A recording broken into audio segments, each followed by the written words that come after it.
Chers abonnés du quotidien national, bonjour.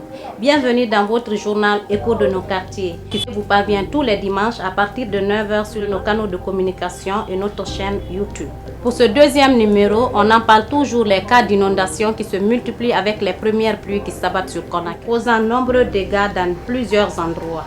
De Gbessia en passant sous le pont de l'aéroport Ahmed Sékou Touré, cette zone a été complètement submergée par les eaux de ruissellement qui se sont déversées sur la chaussée, provoquant un embouteillage indescriptible. À Dixingar également, le centre de santé Massiri a été complètement inondé.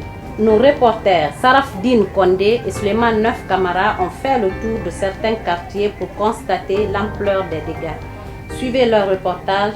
Les premières pluies à Conakry continuent toujours d'enregistrer des dégâts dans certains endroits de la capitale. Ce mercredi, pour la toute première fois depuis sa construction, le centre de santé Massiré de Dixingar a été complètement envahi par les eaux de ruissellement, d'où on enregistre d'énormes pertes matérielles.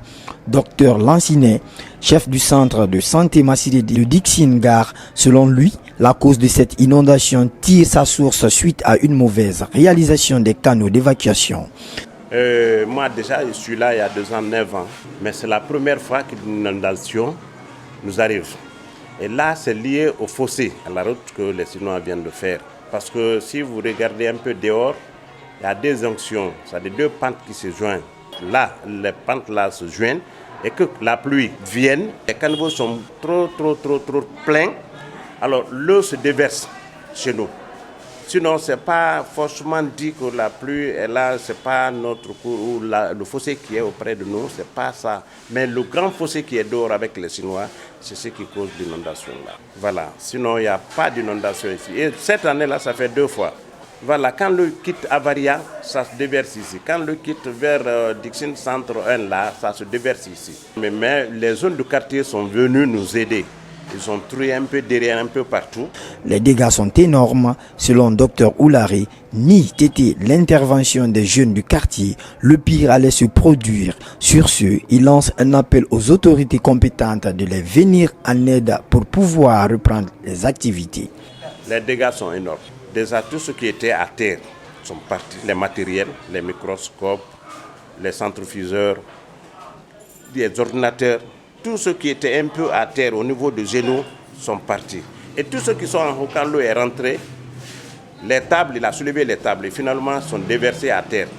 Donc presque tout est gâté. Les outils de gestion, les archives, on n'a plus d'archives, on n'a plus d'outils de gestion. Tout est gâté. Voilà, on a déjà fait ce travail. J'ai appelé la directrice communale qui est venue constater. Et la commune aussi est informée. Donc le ministère du Plan était là. Ils ont fait les constats. Bon, on ne peut que les demander, les prier pour qu'on puisse avoir ce qui est perdu. Même si on n'en va pas à totalité, mais ce qui est nécessaire maintenant là pour nous aider à avoir ça. Comme le microscope. On ne peut pas travailler sans microscope. Les outils de gestion, voilà, c'est la doléance là qu'on fait. Aboubakar Kamara Tatabou, chef du quartier de Dixingar, pour lui, certains citoyens manquent de civisme. Il exhorte donc aux citoyens non abonnés de s'abonner et d'éviter de mettre des ordures dans les caniveaux.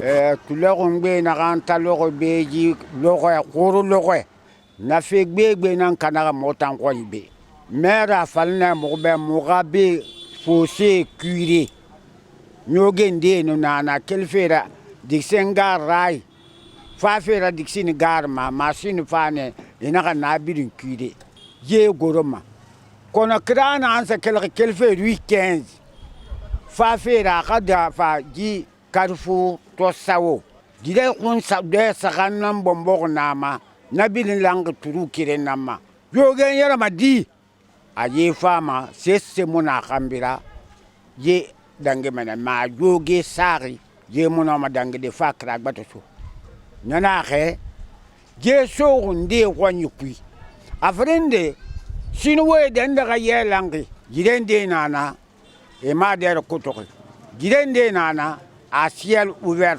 Les citoyens, certains citoyens, je dis bien certains citoyens ne sont pas conscients et nous keli et yoge tongo mais ça mana turu nanku yenyara mana ba ka bloqué mana ka sika ma yiri batene.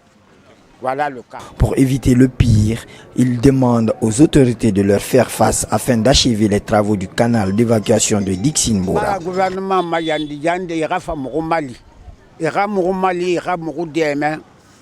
Wali na na bariki. Il y a Mali à la Kotuna.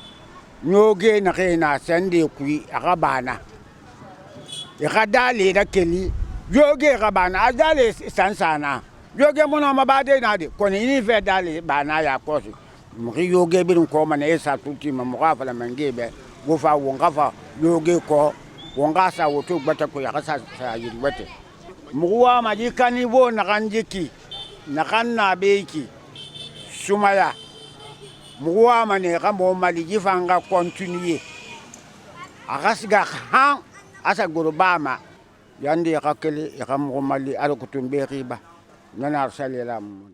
Contrairement aux autres citoyens qui jettent des ordures dans les caniveaux, Mamad Bayansani, citoyen résident à Dixine-Gare, a pris l'initiative de fermer certaines parties du canal d'évacuation ouverte pour faciliter le passage aux piétons, mais aussi empêcher certains citoyens de déverser les déchets dans les caniveaux.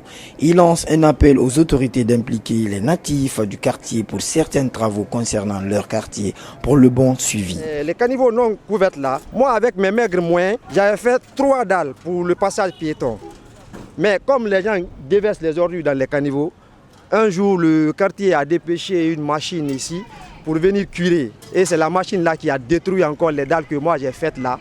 Et quand je me suis plaint, ils ont dit qu'ils vont venir réparer. Depuis qu'ils ont quitté, ça fait environ 3 mois.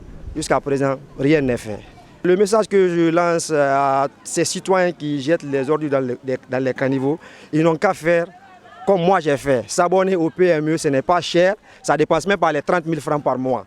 Donc chacun n'a qu'à s'abonner et avoir un acte, esprit citoyen, de ne pas jeter les ordures. Et aux autorités compétentes de terminer les différents travaux qu'ils ont commencé et de bien le faire.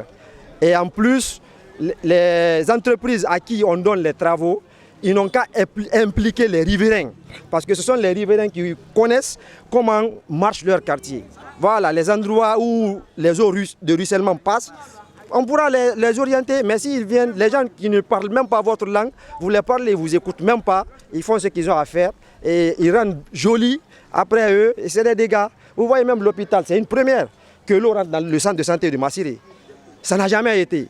Et si vous constatez bien, la pluie n'a fait que environ une trentaine de minutes. Et si la pluie venait 24 heures, 48 heures, sans cesse, ouais, vous voyez, vous imaginez les conséquences. Ramatoulaye Keita, à son tour, n'a pas manqué de pointer du doigt sur la souffrance dont les riverains endurent. Vraiment, yen tunen fa yete mana han fo se fari men fo mun mu mase motongu yeso nan tamma continuer ko fonto men bambango kuru ye mun toro ne be guru yati vraiment e gamu mali men gesa gamu mali am mo fo se be de no mara galide nyoge mun toro ma tune fa mun toro ma yati men gesa no ma ablaga ka fude mun ma yandi ala no annabi gafira mamadu dumbuya e gay baraka sa mun fari gamu mo fo se de bala mun be yandi. Bessia n'en fait pas exception. Le manque de caniveaux a drainé l'eau dans certaines concessions et a envahi la route Fidel Castro, provoquant des embouteillages. Chers abonnés du quotidien national, ainsi prend fin votre journal Écho de nos quartiers. Rendez-vous le dimanche prochain pour d'autres informations. Merci à tous de l'avoir suivi et n'oubliez pas de vous abonner sur notre chaîne YouTube et nos différents canaux de communication. Bon week-end chaud.